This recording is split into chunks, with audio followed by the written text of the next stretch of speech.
Hi, ಹೇಗಿದ್ದೀರಾ ಎಲ್ರೂ? ನೋಡಿ, ನಾವು ಇದೇನು ಕಲ್ಲು ತೋರಿಸ್ತವ್ರೆ ಅಂದ್ಕೊಂಡಿದ್ದೀರಾ?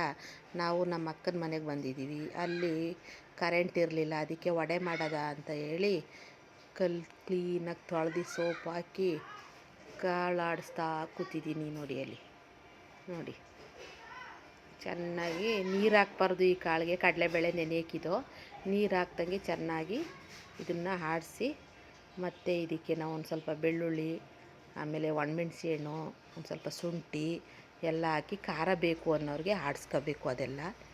ಮತ್ತು ಸಾಂಬಾರು ಸೊಪ್ಪು, ಹಸಿಮೆಣಸಿನ್ಕಾಯಿ, ಆಮೇಲೆ ಇನ್ನೊಂದು ಯಾವ ಸೊಪ್ಪು, ಸಬ್ಸಿಗೆ ಸೊಪ್ಪು.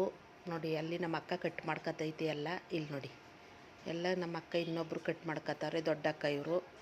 ನಾನು ಆಡಿಸ್ಕೊತಾ ಇದ್ದೀನಿ ಕ್ಲೀನಾಗೆಲ್ಲ. ಈ ಥರ ಆಡಿಸಿ ಮಿಕ್ಸ್ ಮಾಡಿ ವಡೆ ಮಾಡಿದ್ರೆ ಸೂಪರಾಗಿರುತ್ತೆ, ತುಂಬಾ ಚೆನ್ನಾಗಿರ್ತದೆ. ಮಿಕ್ಸಿಲಿ ಆಡ್ಸೋದಕ್ಕೂ ಕಲ್ಲಲ್ಲಿ ಆಡ್ಸೋದಕ್ಕೂ ತುಂಬ ಟೇಸ್ಟಾಗಿ ಬರ್ತದೆ. ಇದು ಒಂದು ಸಲ ಟ್ರೈ ಮಾಡಿ ನೋಡಿ. ಈ ರೀತಿ ತುಂಬಾ ಚೆನ್ನಾಗಿರ್ತದೆ. ಈ ರೀತಿ ನಾವು ಈ ರೀತಿ ಎಲ್ಲ ಮಾಡಿ ಕಟ್ ಮಾಡಿ ಕಲಸಿ ಇಟ್ಬಿಟ್ಟು ನಾವು ತೋಟಕ್ಕೆ ಹೊಂಟೋಗಿದ್ದೋ.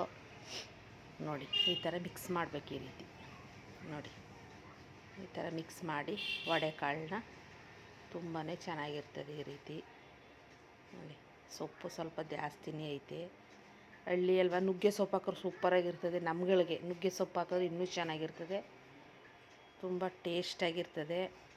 ಈ ಸಬ್ಸಿಗೆ ಸಾಂಬಾರು ಸೊಪ್ಪಿಗಿಂತ ನುಗ್ಗೆ ಸೊಪ್ಪು ಹಾಕಿ ಒಂದಿನ ಮಾಡಿ ನೋಡಿ ನೀವು, ತುಂಬಾ ಚೆನ್ನಾಗಿರ್ತದೆ.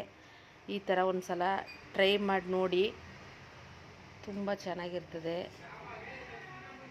ಈ ರೆಸಿಪಿ ನಿಮ್ಗೆ ಇಷ್ಟ ಆದರೆ ಲೈಕ್ ಮಾಡಿ, ಕಮೆಂಟ್ ಮಾಡಿ, ಶೇರ್ ಮಾಡಿ. ನೋಡಿ ನೋಡಿ, ವಡೆ ಬೇಯಿಸ್ತಾ ಇದ್ದೀವಿ. ತುಂಬ ಚೆನ್ನಾಗಿರ್ತದೆ. ನೋಡಿ, ಚೆನ್ನಾಗಿ ಬೆಂದೈತೆ, ಸೂಪರಾಗೈತೆ.